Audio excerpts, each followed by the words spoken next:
ധനുഷാണ്. അപ്പൊ ഞാൻ ഇന്ന് വന്നിരിക്കുന്നത് എന്താ വെച്ചാല് ഈ സാധനം ഈ സാധനം എനിക്ക് ഗിഫ്റ്റ് കിട്ടിയതാണ്. അതായത് പോർട്ടബിൾ ബ്ലൂടൂത്ത് സ്പീക്കറാണ്. LGയുടെ എക്സ്ബൂം ഗോ XG5Q BK എന്ന് പറയുന്ന ഒരു മോഡലാട്ടാ.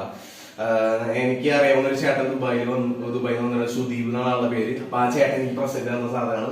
നല്ല അടിപൊളി സാധനമാണ്. ഞാൻ വെച്ച് നോക്കി. ഇതില് കമ്പനി പറയുന്ന കാര്യങ്ങളെന്ന് വെച്ചാൽ ഒന്നാമത് പവർഫുൾ ആൻഡ് ബാലൻസ്ഡ് സൗണ്ട് ആണ്. അത് പക്കയാട്ടാ. ഞാൻ വെച്ച് നോക്കി, അടിപൊളി, ഒന്നും പറയാനില്ല. പിന്നെ അതുപോലെ വാട്ടർ പ്രൂഫ് ആണ്, ഡസ്റ്റ് പ്രൂഫ് ആണ്, മൂഡ് ലൈറ്റിംഗ്, അതായത് ലൈറ്റ് ഉണ്ട്, നമ്മളെ പാട്ട് പാടുന്നതിനനുസരിച്ച് ലൈറ്റ് മാറുന്ന ആ ഒരു സംഭവമൊക്കെ ഉണ്ട്. പിന്നെ ലോങ് ലൈഫ് ബാറ്ററി, അത് എത്രയാണെന്ന് കമ്പനി പറഞ്ഞില്ല, പക്ഷെ എന്തായാലും നല്ല ബാറ്ററി ലൈഫ് ഉള്ള സാധനമാണ്. കാരണം ഞാനിത് മേടിച്ച് ചാർജ് ചെയ്തിട്ടില്ല. എനിക്ക് സാധനം കയ്യിൽ കിട്ടിയപ്പോൾ ഞാൻ ഇത് ഓപ്പൺ ചെയ്തിട്ട് ഏകദേശം ഒരു 3.5 മണിക്കൂറോളം കണ്ടിന്യൂസ് ആയി പാട്ട് വെച്ചിട്ടുണ്ട്. പിന്നെ ചാർജ് ചെയ്തിട്ടില്ല. ഇപ്പോഴും ഞാൻ പ്ലേ ചെയ്യാൻ പോവാണ്. ഇത് നമുക്ക് തുറന്നു നോക്കാം. ബോക്സിൽ എന്തൊക്കെയാണുള്ളത് ഞാൻ മുമ്പ് തുറന്നിട്ടുണ്ട്, എന്നാലും ജസ്റ്റ് തുറക്കാം. ഇതാണ് നമ്മുടെ സ്പീക്കർ. ഇതാ ഈ കാണുന്ന സാധനം നമ്മുടെ സ്പീക്കർ എന്നുള്ള മുതല്. ഇതിന് വിലയും കാര്യങ്ങളൊന്നും എനിക്കറിയില്ല. എന്തായാലും അത്യാവശ്യം വിലയുള്ള സാധനമാണ്. ഇതിന്റെ ഈ ഭാഗത്തൊക്കെ ലൈറ്റ് എത്തുമൊക്കെ ഞാൻ പിന്നീട് ഓണാക്കുന്ന സമയത്ത് കാണിച്ചു തരാം. ഇനി ഇതിൽ പ്രത്യേകിച്ച് കാണാനുള്ളതെന്ന് വെച്ചാൽ നമുക്ക് ഇതാണ് ഇതിന്റെ ചാർജിങ് വരുന്ന പോർട്ട്. നമ്മൾ സാധാരണ C ടൈപ്പ് പോർട്ടാണ്. അതുപോലെ തന്നെ ഓക്സ് നമുക്ക് കണക്ട് ചെയ്യാനുള്ള ഓപ്ഷൻ ഉണ്ട്.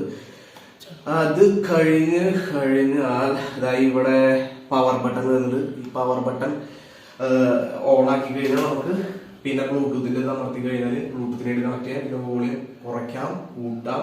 അതുപോലെ പാട്ട് പ്ലേ ചെയ്യണമെങ്കിൽ പ്ലേ ചെയ്യാം, അല്ലെങ്കിൽ പോസ് ചെയ്യണം. പിന്നെ സൗണ്ട് ബൂസ്റ്റ് ഒരു ബട്ടനും കൂടി ഉണ്ട് ഇവിടെ. അതിനമർത്തി കഴിഞ്ഞാൽ സൗണ്ട് നല്ല രീതിയിൽ ബൂസ്റ്റ് ആവും. അതൊന്നുകൂടി അമർത്തി കഴിഞ്ഞാൽ സാധാരണ നോർമൽ രീതിയിൽ പാട്ട് വർക്ക് ചെയ്യുകയും ചെയ്യും. പിന്നെ ഇതിന് പ്രത്യേകിച്ചൊന്നുമില്ല. ഇതിൽ കുറച്ചെന്തോ കാറ്റലോഗും കാര്യങ്ങളൊക്കെ ഉണ്ട്. ഇതിന്റെ പിന്നെ എന്തോ ഇതും ഒട്ടിക്കാനുള്ള ഒരു സാധനമൊക്കെ വന്നിട്ടുണ്ട്. ഇങ്ങനെ ഒട്ടിച്ച് പിടിക്കാനൊക്കെ പറഞ്ഞിട്ടുള്ള സാധനമൊക്കെ ഉണ്ട്. അതൊന്നും ഞാൻ ഉപയോഗിക്കുന്നില്ല. അതിൽ തന്നെ നമുക്ക് ഇടാം. പിന്നുള്ളതാ ചാർജിങ് കേബിൾ ആണ് കേട്ടോ. ചാർജിങ് കേബിൾ നമ്മൾ സാധാരണ ഫോണിന്റെ അഡാപ്റ്ററായിട്ട് കണക്ട് ചെയ്തിട്ട് ചാർജ് ചെയ്യാൻ നേരത്തെ കാണിച്ചിരുന്നില്ലേ രീതിയിൽ ഇത് തുറന്നിട്ട് നമുക്ക് ഉപയോഗിക്കാം. ഇനിയിപ്പോ ഏതായാലും പാട്ട് വെച്ച് നമുക്ക് ഞാൻ കാണിച്ചു തരാം. ഇത് ശരിക്കും ഉപയോഗിക്കാൻ പോകുന്നത് ഇവിടെയല്ല, നമ്മളെ പിള്ളേരെ പറഞ്ഞത് അവിടെ പോയിട്ട് നമ്മൾ ചില്ലടിക്കാൻ പോകുന്നത്. അപ്പൊ നമ്മളിത് പവർ ബട്ടൺ ഓൺ ആക്കാൻ പോകുന്നത്. ഇവിടെ പവർ ബട്ടൺ വരുന്നുണ്ട്. ഇത് ഓൺ ആക്കി കഴിഞ്ഞാൽ പവർ ഓൺ ആയിട്ടുണ്ട്. പവർ ഓൺ ആയപ്പോ തന്നെ കണ്ടില്ലേ നിങ്ങൾ ലൈറ്റ് നല്ല അടിപൊളി ലൈറ്റ് വന്നിട്ട് വൈറ്റ് ലൈറ്റിന് മാറിക്കൊണ്ടിരിക്കണം. നല്ല എന്താ പറയാ, കാണുമ്പോ തന്നെ നമുക്ക് നല്ല അട്രാക്റ്റീവ് ആയിട്ടുള്ള ലൈറ്റ് ആണ്. ബ്ലൂടൂത്ത് ആയി കണക്ട് ചെയ്തപ്പോ അവിടെ മിന്നിൽ നിന്നിരുന്ന ലൈറ്റ് ഇത് അവിടെ ഇപ്പൊ ശരിക്കും വന്നിട്ട് സ്റ്റേബിൾ ആയിട്ട് ലൈറ്റ് ഇപ്പൊ കണക്റ്റഡ് ആയിട്ടുണ്ട്. ഇനി നമ്മൾ പാട്ട് വെച്ച് നോക്കാം. ഓക്കെ,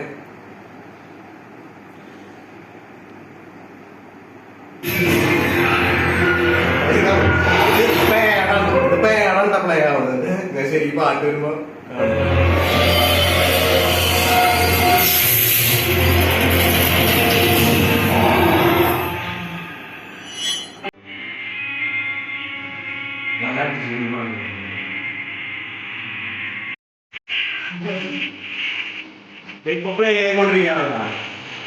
ഇത് സൗണ്ട് ബൂസ്റ്റ് എന്ന് പറയുന്ന സാധനമല്ലേ. ഇത് അമർത്തി കഴിഞ്ഞാൽ കേടാ ഇത് നോർമൽ സൗണ്ട് ആയിരിക്കും.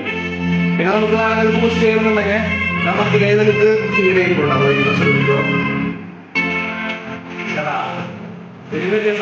പിന്നെ സൗണ്ടിനകത്തുണ്ട്. ഞാൻ ഇപ്പോൾ ടോപ്പ് സൗണ്ടിലൊന്നല്ല വെച്ചിട്ടുള്ളത്. ഇപ്പൊ ഞാൻ ടോപ്പ് സൗണ്ടിലല്ല വെച്ചിട്ടുള്ളത്. ഇനി ടോപ്പ് സൗണ്ട് ആക്കണമെന്ന് നോക്കി നോക്കാം.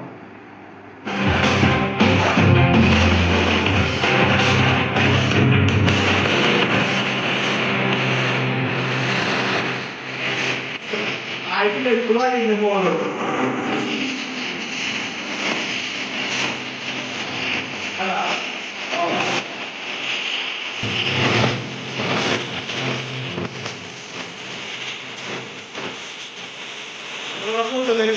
അനുസരിച്ചൊരു അഡ്ജസ്റ്റ് ആവുന്ന സൗണ്ട്.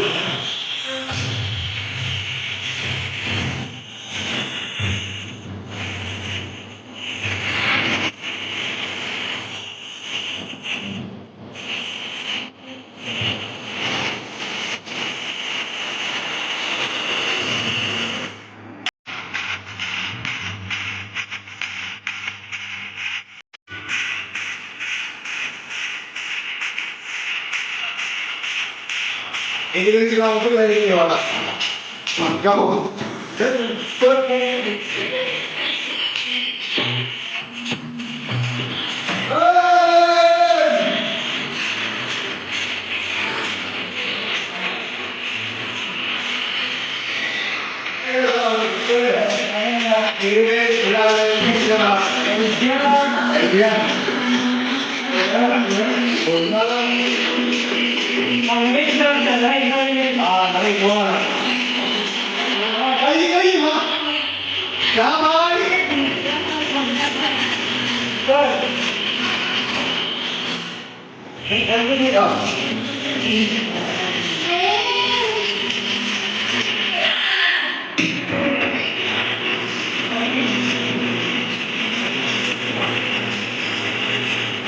കളി